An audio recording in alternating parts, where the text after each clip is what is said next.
घर के अक्सर वही लेते थे।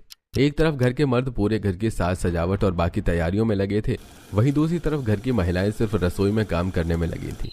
रात को घर के बाहर आंगन में लगे डीजे पर सभी लड़के डांस कर रहे थे।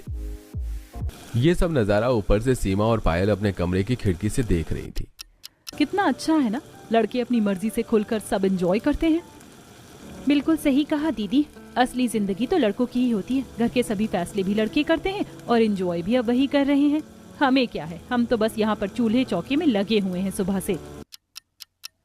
सच में, उसके अलावा तो हम अपने जबान तक नहीं खोल सकते हैं। हाँ छोड़ो, खैर अब हम कर भी क्या सकते हैं। दोनों उदास होकर वहां से चली जाती हैं और इस तरह धूमधाम से बारात जाती है और सारे रस्मों रिवाजों के साथ यश और नेहा की शादी हो जाती है। शादी के बाद नेहा अपने ससुराल आती है और गृह प्रवेश करती है। शांति की तो तीसरी बहू भी बड़ी ही सोहनी है। चलो सही है, अब शांति की सारी जिम्मेदारी पूरी हो गई है। इसकी तीसरी बहू भी अब घर में आ गई है। आओ बेटा, दाहिने पैर से कलश गिराकर गृह प्रवेश करो। नेहा दाहिने पैर से कलश गिराकर गृह प्रवेश करती है और उसके बाद अपने कमरे में जाती है।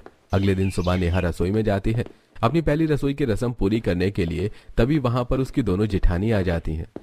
मुझे आज खाने में क्या बनाना है? मेन्यू तो पहले से ही डिसाइडेड है। आज तो सभी की फरमाइश है कि उन्हें छोले भटूरे और नान खाने हैं, साथ में बढ़िया सी खीर भी हो जाए। अच्छा तो ठीक है, फिर मैं अभी बना देती हूँ।